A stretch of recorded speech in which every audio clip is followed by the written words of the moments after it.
Welcome to another Demarcation Media Mega Construx review. What's better than one Hornet? Two Hornets. What happens when you get two Hornets? You get two of these awesome ODSTs. Why would you not want two? One is great, but two is even better. So yeah, there you have it. Buy two Hornets and you get two ODSTs. You're all set. Have a good one. Bye. I'm just kidding. You actually get a little bit more than just two ODSTs. You get a Dragonfly gunship. This is a custom build designed by AtoMatic13. The instructions are available on the Mega Construx subreddit for free.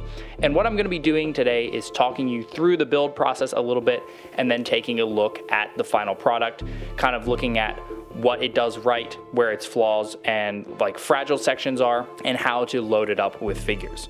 So let's go ahead and jump in.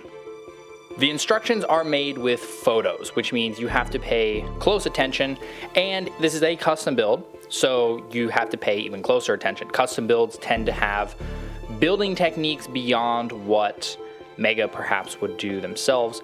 So really go slow when you're building this. Zoom in on the photos if you have to, and just take it piece by piece.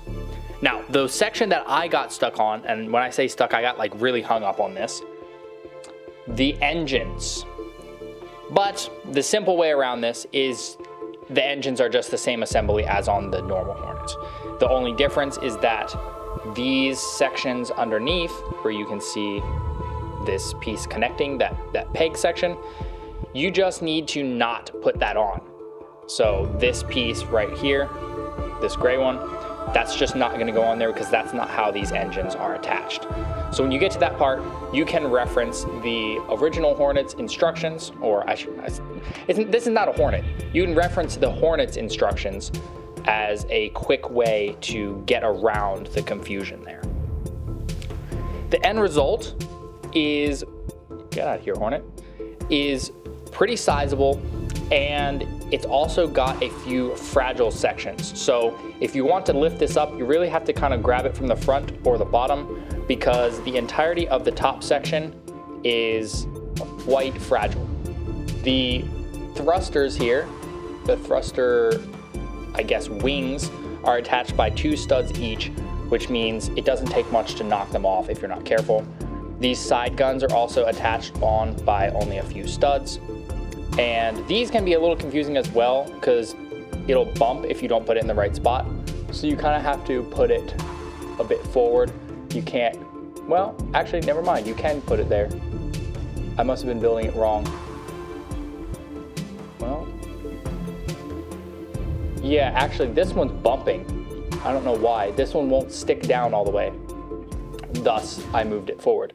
Now, these guns are optional. You can just remove it and have this be a transport Dragonfly, or you can have them be a gunship Dragonfly. Moving around the back, this back strut is for minor support and not for picking up by. Basically, you cannot pick this up at all by the back or the top, or it will fall apart. The top part is kind of built at an angle, which is technically an illegal build. While it works and looks fantastic, it just does not lend itself well to structural stability. Same with this top bit, basically the whole top. So if you want to pick it up by the bottom or by this front middle section, because that is the most sturdy spot of the whole ship. I want to give a couple quick size comparisons. We've already seen the original Hornet, or the normal Hornet, next to it. You can see it's a bit beefier. It's about a third again as long, and the width is pretty much the same. It's got the same cockpit and everything, very different profiles, but they do look good side by side. I think having two Hornets as like escorts for the Dragonfly would be fantastic. And then of course, I need to compare it to the Falcon, because this is essentially a Hornet posing as a Falcon. So this is the size comparison here, and you can see it's actually not, the Falcon is definitely longer and beefier, but they're not too hugely different in scale, and they do have similar like lines to them. The Dragonfly is definitely a bit more chunky, but yeah, I mean, it's essentially that's the same idea. You got the bay with the guns, even the tail fin looks similar, although, you know, 4 rotors, thus the Dragonfly name, instead of just the 2 larger ones. So if you want a Falcon stand-in, the Dragonfly works pretty well. So now let's take a look at the features of this build. Like I showed you earlier, the turrets can come off, making this a transport Dragonfly. The turrets themselves, pretty nice. You could fit them together and make yourself some sort of point defense turret.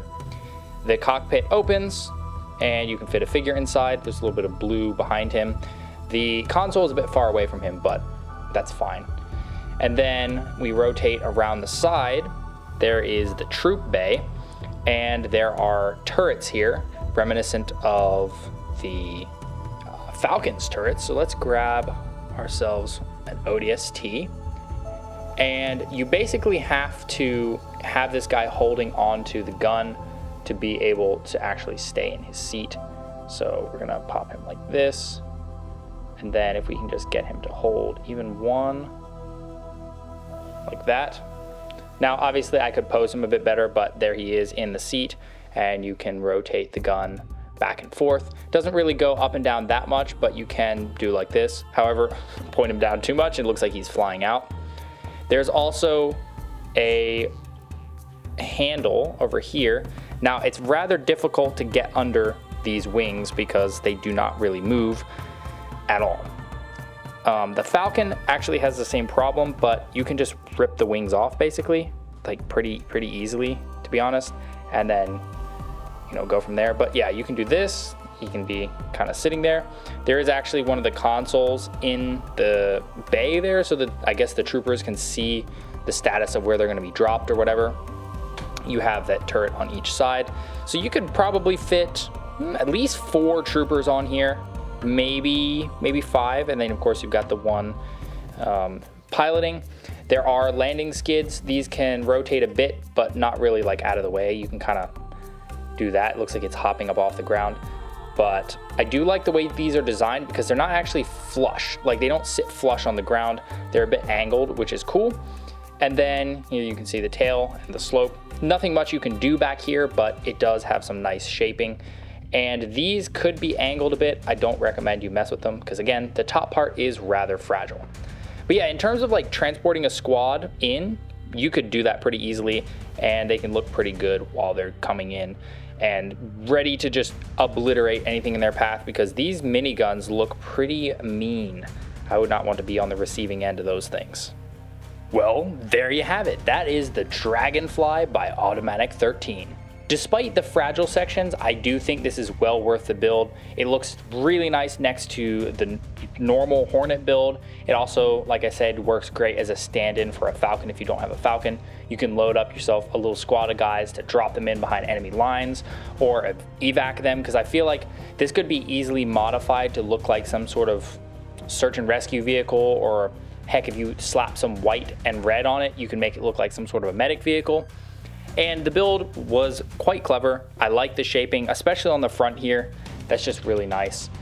And even though the slope top is technically illegal in terms of the building technique, it does add a lot to the overall look of the build. I think my main frustration is how easily the engines come off, because once they come off, it's really hard to get them back on without further breaking the top. So that's my real issue with it. You do end up with a handful of extra pieces, an extra cockpit, and the big struts, and then most of the gears for that useless mechanism that the Hornet has. So I think that's a pretty good use of parts, all things considered. Like, that's a lot of pieces into Hornets. Like, it's a lot more than I was expecting, and he used, like I said, most of them. That's a pretty respectable leftover pile. So yeah, really nice. And if you've already got a couple Hornets, there's really nothing for you to lose by giving this build a try. Again, go slow, make sure you do it carefully, pay attention to the little details, because otherwise you will miss stuff. So if you want to build this for yourself, I will put the link to the instructions down in the description and in the pinned comment. Highly recommend you go check it out. Again, if you got 2 already, just give it a try. If you don't like it, you can always build your Hornets again, but it's at least worth the build. And you don't have to struggle with this part, because this part is a pain to build on this particular thing. So that's another bonus. Thanks so much for watching. If you enjoyed this video, please leave a like and consider subscribing, and I'll see you next time.